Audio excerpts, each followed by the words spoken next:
या भगवान, क्या करूं, मेरे कुछ समझ में नहीं आ रहा है। माँ बीमार है, बाबूजी के पास पैसे के लिए गया, बाबूजी ने हमें मार कर भगा दिया, पैसे भी नहीं दिया, ऊपर से जो कलंक का टीका मेरे माथे पर लगा दिया, जिसके लिए मैं कभी सोच नहीं सकता। कैसे अपने माँ की दवा कराऊं, कैसे मेरी माँ की जान बचे, हमारी समझ में कुछ नहीं आ रहा है। राजू भैया, क्या बात है भाई? माँ की तबीयत बहुत ज्यादा खराब हो चुकी है। ये क्या कह रहे हो? उन्हें हॉस्पिटल ले चलो भैया, नहीं कोई भी अनर्थ हो सकता है।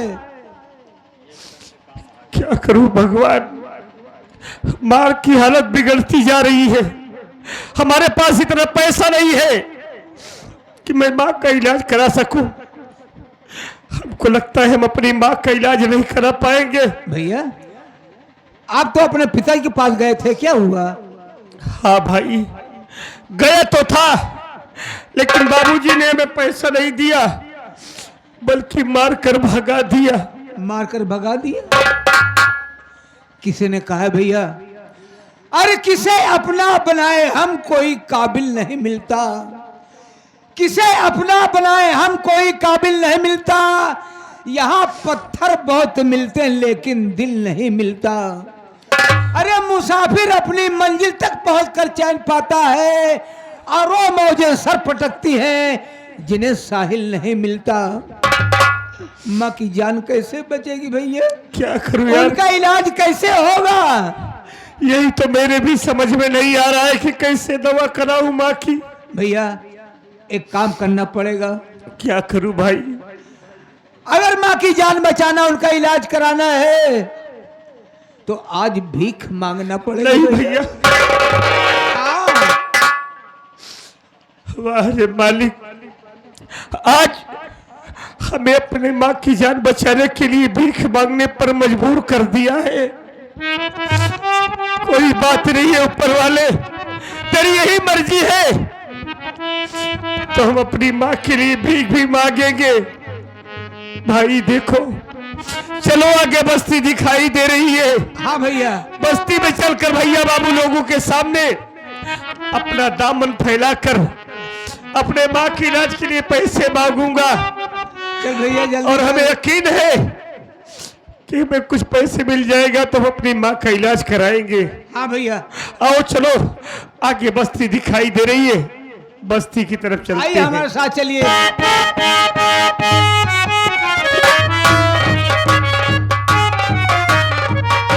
ओए राजू, मैं क्या देख रही हूँ?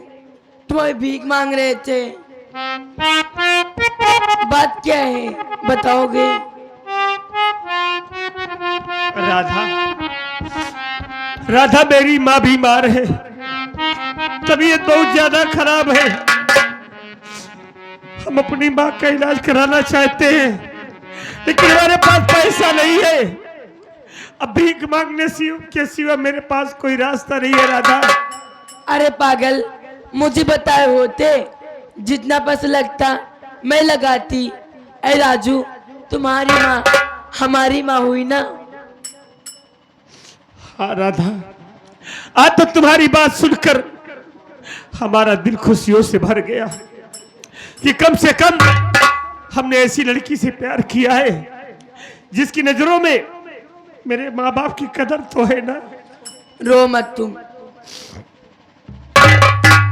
राधा, तुम मेरी माँ का इलाज करवाओगी ना? हाँ राजू, कराऊंगी मैं तुम्हारी माँ का इलाज। चलो राधा, मेरी माँ को बचा लो। चलो।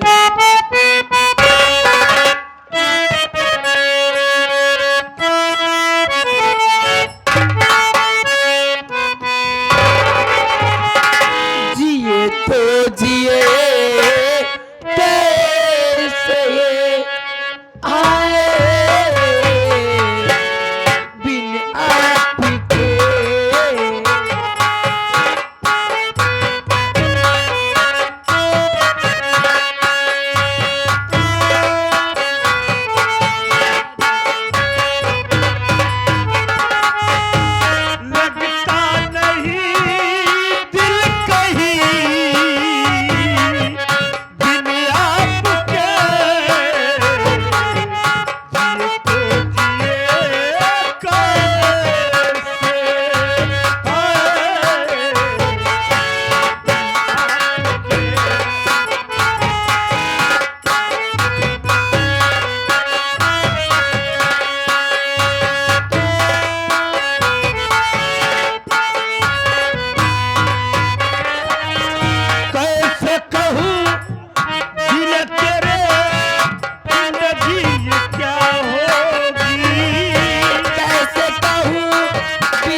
मेरा राजू और मेरा अमर दोनों अपने बाबूजी के पास गए। नहीं मेरा राजू अभी आया और नहीं मेरा अमर आया। मैं बैठकर इंतजार करती हूँ, मेरे बच्चे आते ही होंगे।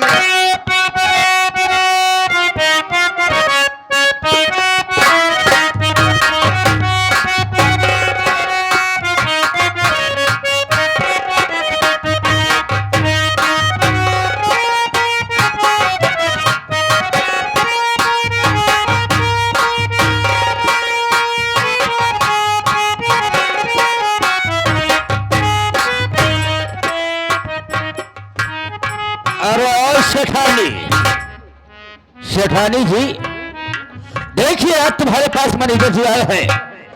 मैं सुना हूं कि तुम्हारी तबीयत बहुत खराब है। यह बताओ कैसी अब तुम्हारी तबीयत है? सेठ जी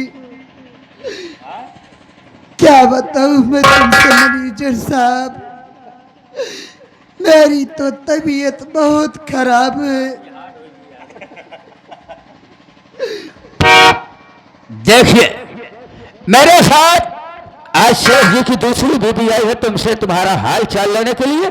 मैं सोचता हूं तुम दोनों थोड़ा बतला लो आपस में। थोड़ा हाल तो ले लो सेठा इनकी। नमस्ते दीदी।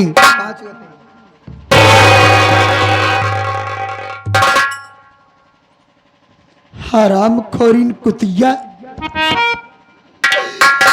तो यहाँ पर क्या लेने आई है?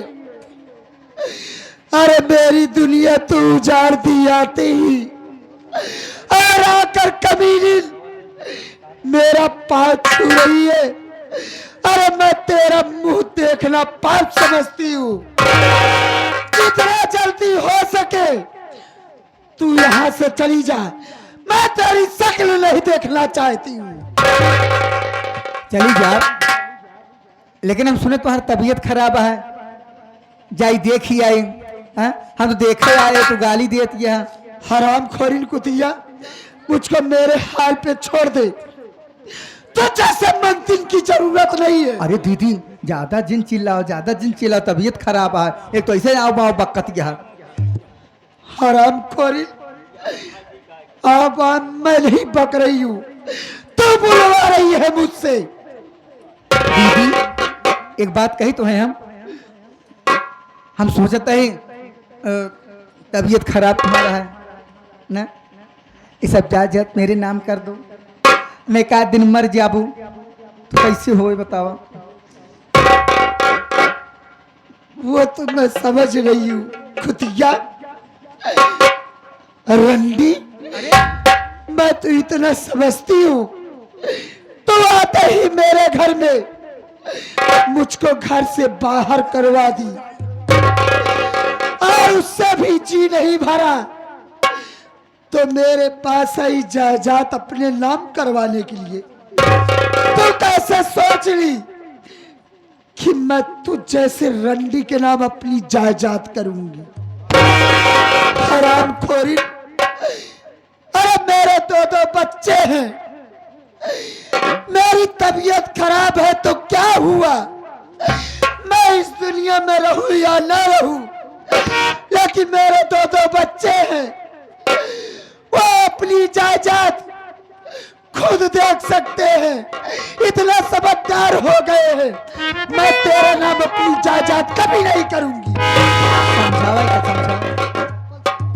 अरे शेठानी, काहे को इतना नाराज हो रही हो?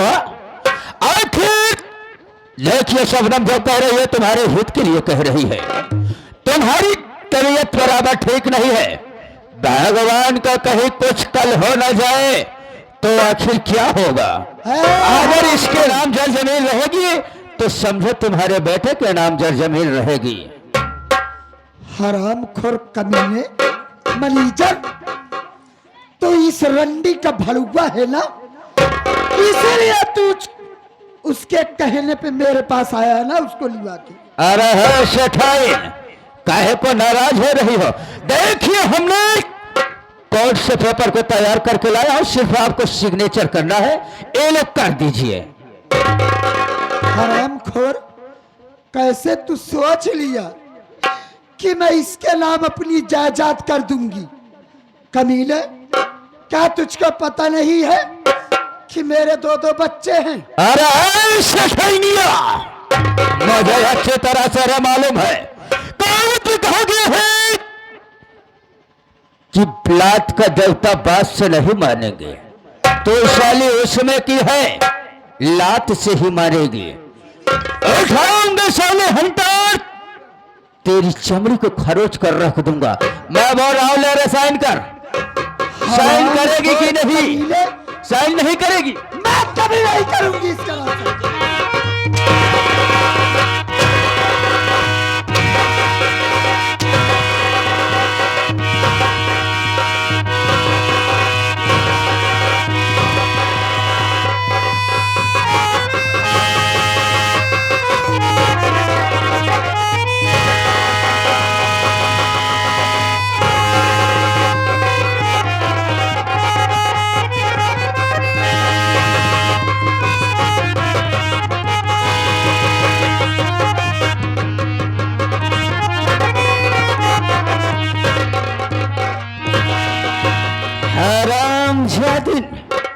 सुअर कहे कि साली अपनी साली शरीर की ताकत दिखा रही है। अरे हरामजादी शिकायत, देख आज मैंने अपने कामयाब हो गया काम में।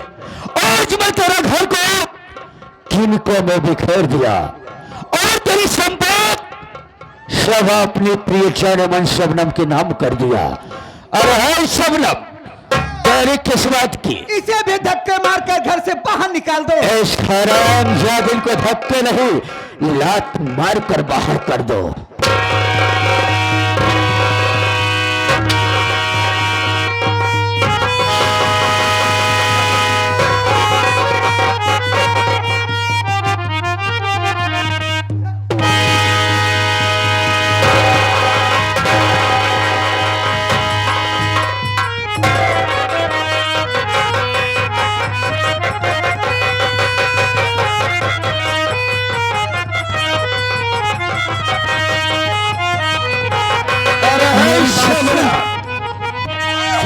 इस हरामजादी के पास सब कुछ नहीं बचा है, इसको यहीं पर इसके यही हाल पर छोड़ दो। एक तरफ से खेत बन जाएगी।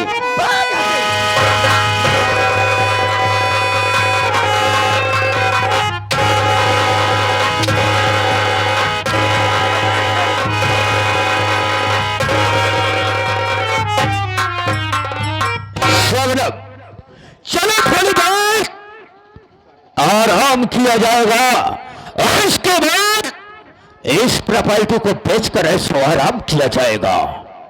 चलिए देरी मत कीजिए, चलो चलो आइए मेरे साथ। है प्रिय, चलो मैं सोच रहा हूं थोड़ी देर बैठकर यहीं पर आज आराम कर लो, क्योंकि आज के बाद यहाँ पर हमें और तुम्हें नहीं रहना है। सच में तो बैठो।